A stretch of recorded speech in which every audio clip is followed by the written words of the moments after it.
Welcome to the Pharmacy Leaders Podcast with your host, Tony Guerra. The Pharmacy Leaders Podcast is a member of the Pharmacy Podcast Network, with interviews and advice on building your professional network, brand, and a purposeful second income from students, residents, and innovative professionals.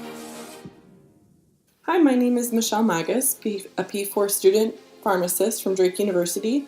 Today I'm interviewing Alexis Schrieber, a fellow P4 at Drake and a friend. From Waterloo, Illinois, Alexis chose pharmacy due to the plethora of opportunities. During her time at Drake University, Alexis explored many facets of pharmacy, ranging from ambulatory care on an Indian reservation to pharmacy administration at Johns Hopkins Hospital. Alexis has accepted a post-doctoral fellowship with Wolters Kluwer, where she will be working to optimize patient care through data research. Alexis enjoys cooking, playing tennis, and hiking in her free time. Thanks for being with me today, Alexis. Well, thank you for the introduction. Yes. All right, to get going, I am first just curious, what brought you to pharmacy and started your interest with pharmacy? So I was a bit untraditional with my route to pharmacy. A lot of students, really are interested in that patient care and have had personal experiences with that when they're in high school, and I really hadn't. It was a choice that I made based on the fact that I thought that I wanted to go to law school, out of all things, and I wanted to work with medical malpractice, and I thought a great way to get into that would be to start with a pharmacy degree where I could really understand medicine. So I went to Drake, and I ended up realizing that I liked this pharmacy thing a lot more than I thought I would, and that's what made me stick with pharmacy, was just how much I enjoyed working at my retail job and then through some of my various internships, and I decided that maybe I won't go to law school right away, maybe someday in the future, but right now just working with the patients actually became a lot more fulfilling than I had originally anticipated. Fantastic. So law brought you to pharmacy. It did. And pharmacy is keeping you in pharmacy. At least for now. Exactly. Awesome. So one thing that has really, I think, colored your path through pharmacy school is the many different internship experiences that you've had. Can you tell me a little bit about some of those experiences? Yeah, and to start off, I would just like to say that I think it's important to always keep your paths open. I did a lot of really different internships all throughout college, and it was just being open to the opportunities that was so important. So my first internship I was really lucky to get was a junior co-step with an Indian reservation. So I was commissioned to work in White River, Arizona at a hospital there, and it's a very small hospital out in the mountains of Arizona. I didn't even know Arizona had mountains. But it was a wonderful experience, and I got to work in an ambulatory care setting where we, pharmacists and myself, we helped push patient care and really take on that needed help, since we didn't have as many doctors as perhaps would at a similar sized clinic that was not on the Indian reservation. So I was able to work on projects and head up a lot of different antimicrobial stewardship issues that were happening, and really had the support of everyone there. And it was the first time that I had the experience to see true interprofessionalism, because we had to work together. There wasn't enough people not to. So that was a really great experience, and it was a really small hospital. So when I was looking to the future, I thought, I've seen the really small hospital, and I loved how pharmacists could really help patients, and I then wanted to see the opposite end. So the next summer, I was really lucky. I was inspired by one of my coworkers to apply to the summer internship at Johns Hopkins, and I was really lucky to get that position. And it's a very different turn to go from an Indian reservation where you might have like 8 patients in your unit to go to Johns Hopkins where there's like 800. So it was such a different opportunity, and I really loved it. And I got to work in the administration there during the EPIC implementation and learned all about patient safety and how a strong leadership is so important when you have a project such as implementing a brand new electronic health record. So that was one of my more clinical internships. And then during pharmacy school, during one of the semesters where I was a student, I worked as an intern for the legislature, one of the legislators named Representative John Forbes. And as his legislative intern, I worked during the legislative session to help propel pharmacy pro-legislation. So I worked on things like a medication synchronization bill, a medical cannabis bill, and then the naloxone bill to help get naloxone available to people within the community, not just healthcare providers. And it was really interesting to see how the laws actually do affect what we do every day, and how grassroots efforts really can make a difference. So it was definitely a unique variety of internships. And then as many students at Drake, I also worked retail during the school year and had my Hy-Vee where I interacted with those patients one-on-one and helped work on some of those claims that I worked on at the Capitol. So it was really cool to see everything come full circle. Wonderful. So lots of opportunities. Arizona, small hospital, and more of a rural interdisciplinary environment. Then you went to Maryland, right? Yep, Maryland. Maryland for Johns Hopkins, the big institution with a big change with technology systems. Giant, yeah. And then you've worked with the legislature for pharmacy bills and at a retail here in Des Moines. Yep. Fantastic.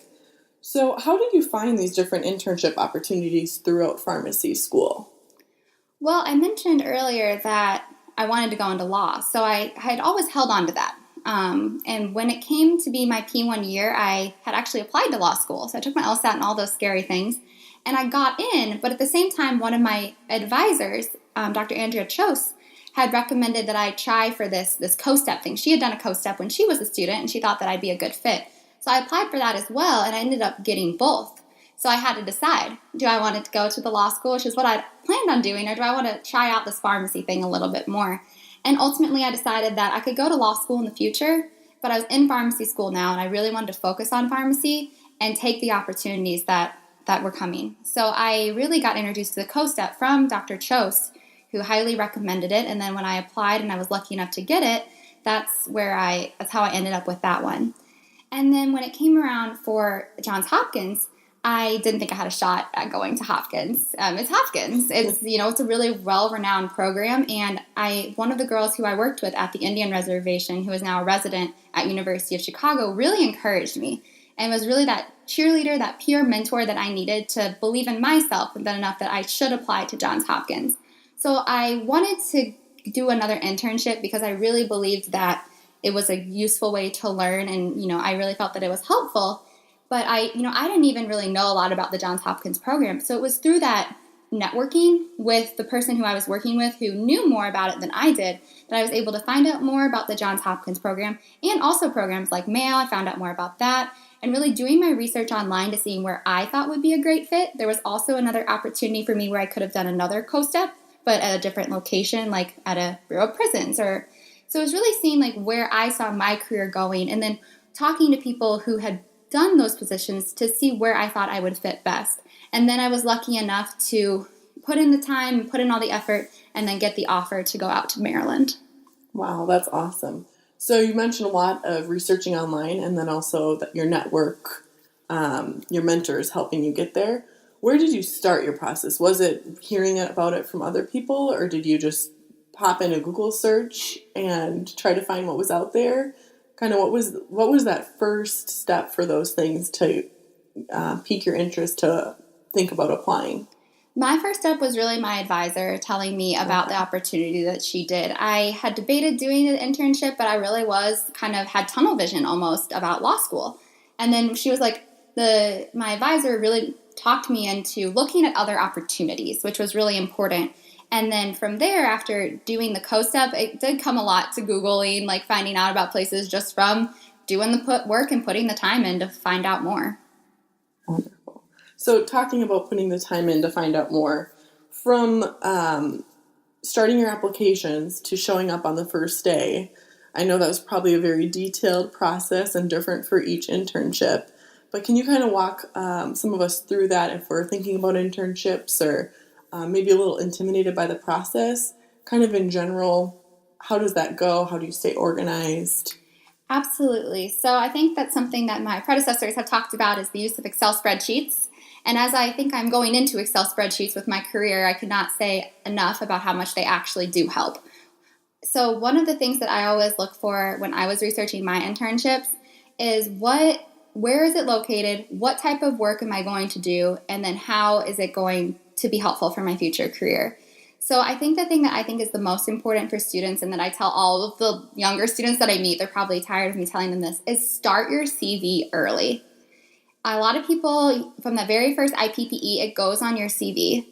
From that leadership position you held, it goes on your CV. So instead of 3 years down the line trying to remember what you did freshman year, just start it now and you'll thank yourself later. I know I had friends who put their CVs into tables, which was something I'd never heard of, but it was an awesome idea to make it look pretty. And it was all those things that you pick up along the way. Have people review your CV. Have your roommate review it. Have your friend review it. Have your parent review it who's not even in pharmacy, because they can catch those typos that you make. So that was something that I think is really important to start early, and that's important for every student. The next thing that I think is really important is building your network. For every internship that I've had to have someone write a letter of recommendation, and usually it was 3 letters of recommendation. That's a lot of people as a P1 to find out, to see if you know 3 people who are willing to recommend you for a position. So I made a good bond with my employer at Hy-Vee, where I worked, and they were willing to write a letter. My advisor, who recommended me for the position originally, wrote a letter. And then I had a chemistry professor in undergrad who I became really close with, and I had been one of the tutors for his chemistry classes, who wrote me a letter. So it's sometimes just really important to keep in mind that when you start school, you network with the people who are in your class, but it's also important to network outside of there. So when it comes to the time where you need that letter of recommendation, you have someone there who you not only feel comfortable, but you feel confident in asking that they will write you a strong letter.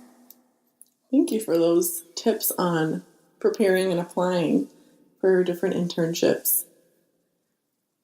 How do you feel that your broad experiences with your different internships have set you up for the post-doctoral fellowship at Wolters Kluwer?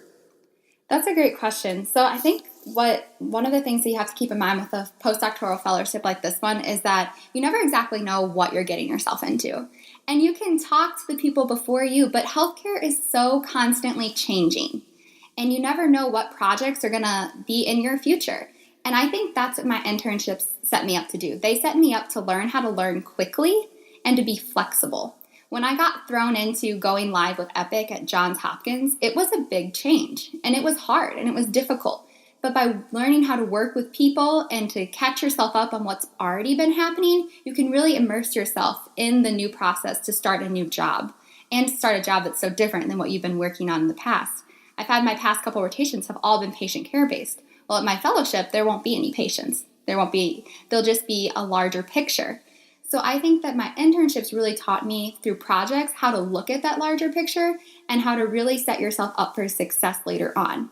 I know my very first internship at the Indian Reservation, I did this giant data collection, and halfway through I realized that we missed things, and I went back and I had to redo it all. And while that took a lot of my time, it was a great learning experience because it taught me the importance of planning and not just jumping straight into things. For me, it's always a temptation that I just want to get in and get going.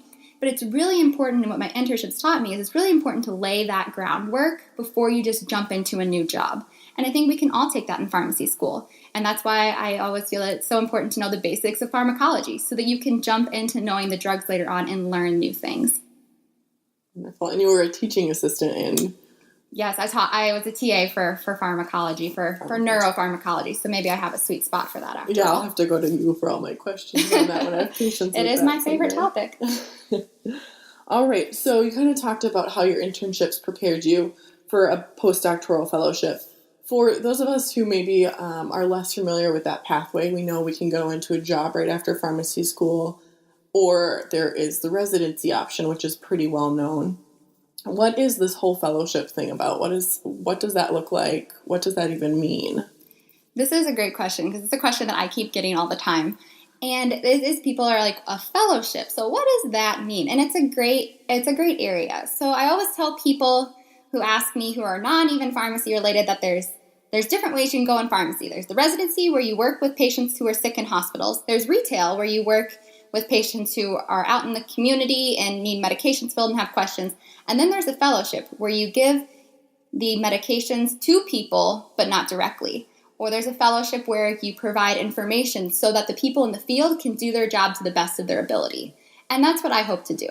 So a fellowship, you can go multiple different ways. Mine is in health information and clinical outcomes. So what I'm really looking at as part of Wolters Kluwer is finding if the things that we're doing in the hospital keep our patients safe and keep our patients healthy. And what can we do to maximize patient care?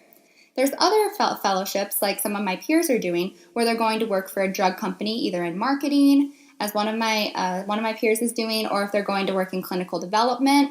And those are all awesome opportunities to really get into how products that get to the market are made, how they're manufactured, and how we can give patients the options for treatment that they need. And then, of course, there's other fellowships that there's executive fellowships, which is when you work for a pharmacy organization. So I have a peer who's going into an executive fellowship, and she's going to really work to promote pharmacy. And then there is, of course, just more non-traditional routes that people find within pharmacy. So I think it's really, a fellowship is a great option for people if they're not 100% sold on the patient care route, but would love to be a part of a pharmacy kind of on that higher level and to work with more data and clinical outcomes. All right. That's a great explanation, because I know that can be very confusing sometimes. But it's just kind of a route that opens up the doors to a lot of maybe more non-traditional pharmacist positions that really are leading healthcare and doing a lot of that big picture work so that we can all continue to move forward with improving the care we provide. And I think that's completely fair. It's one of those things we have to in order to provide the best care we can to patients, we have to have good data, we have to have good information, and we have to have good decisions on a federal level. So it's not just you wake up in the morning and you go to work and you fix one patient's drug problem. It's the what resource did you look up to see they had a drug interaction? How did you realize they had a drug interaction? Did the computer alert you? Well, who supplied the computer?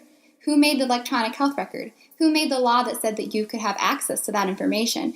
So there's all these tiers in healthcare that oftentimes get overlooked.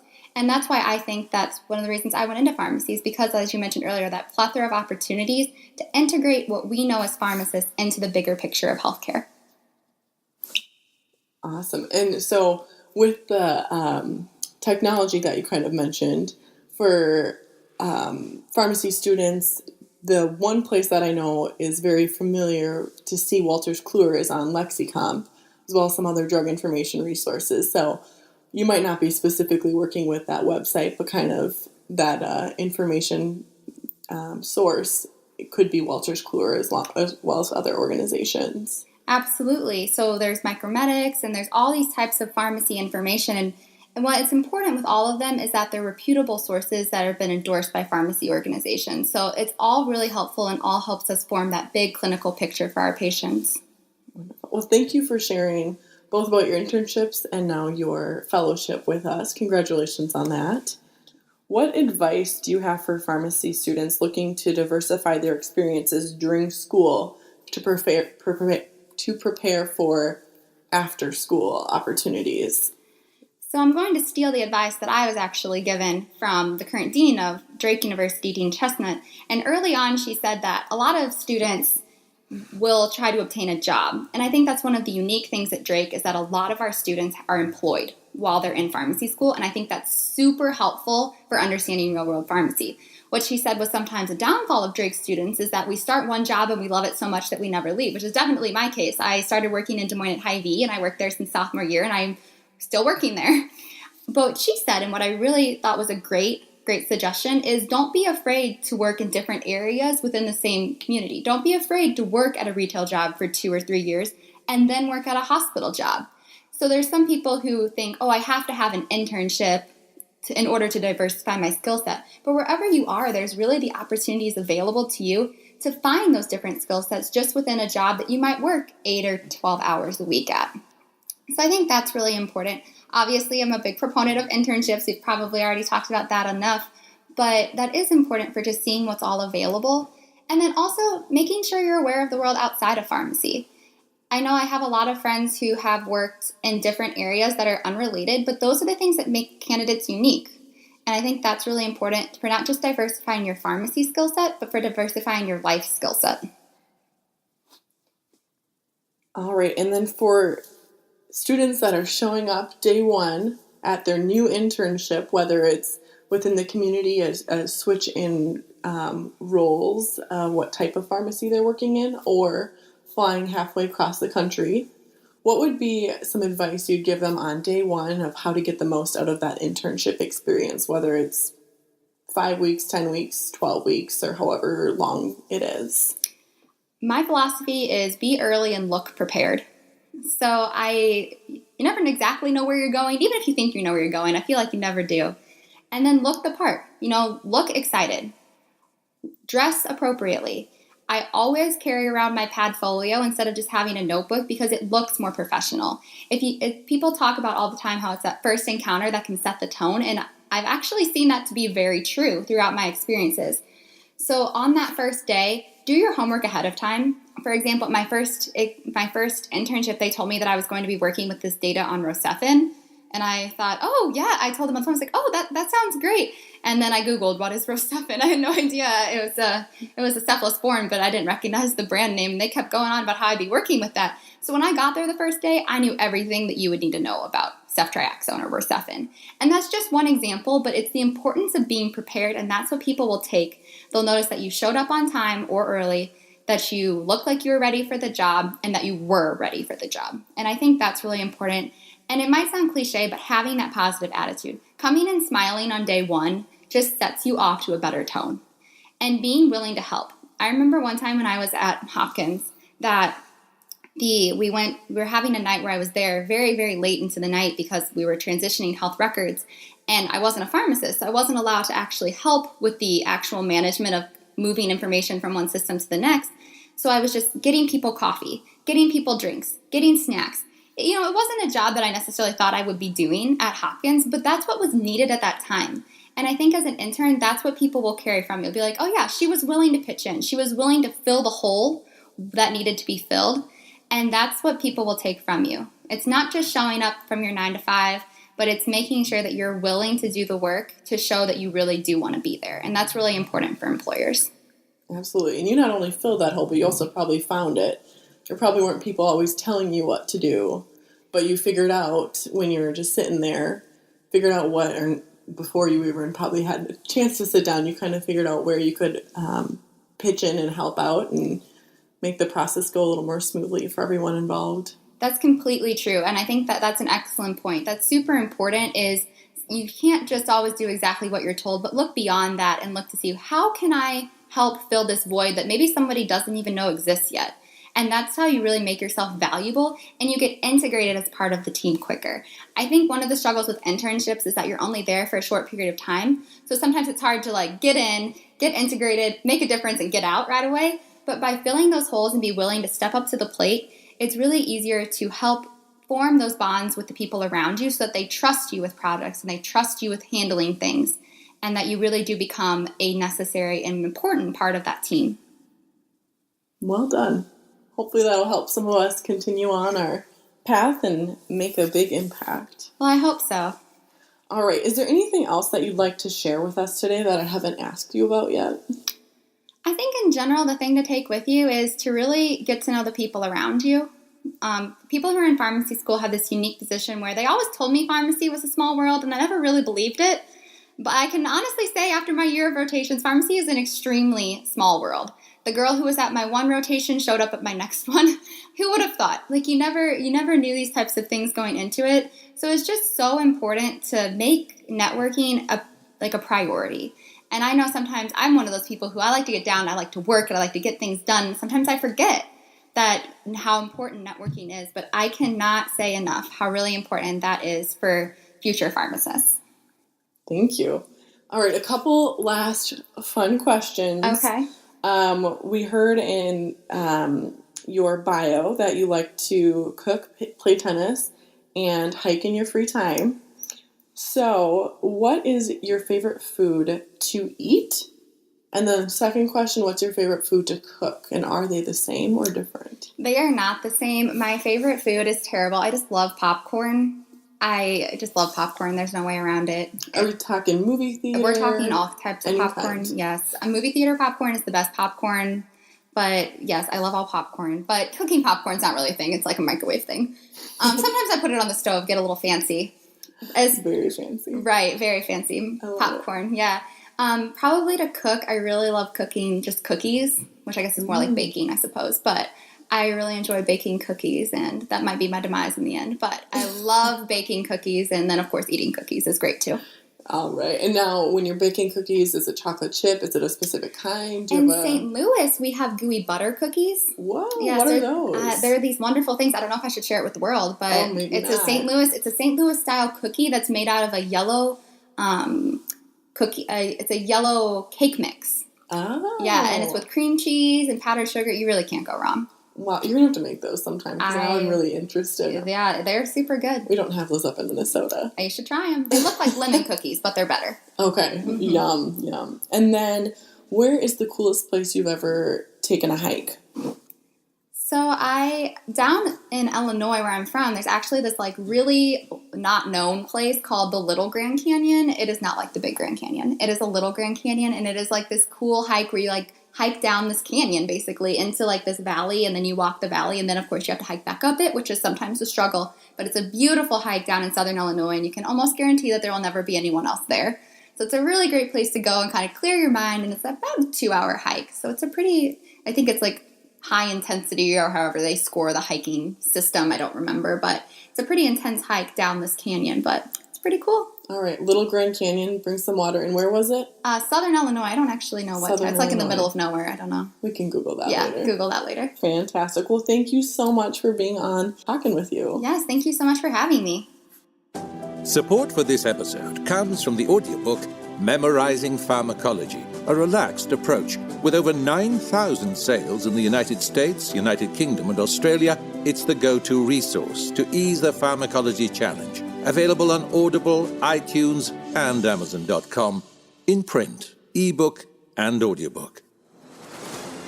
Thank you for listening to the Pharmacy Leaders Podcast with your host, Tony Guerra. Be sure to share the show with the hashtag #PharmacyLeaders.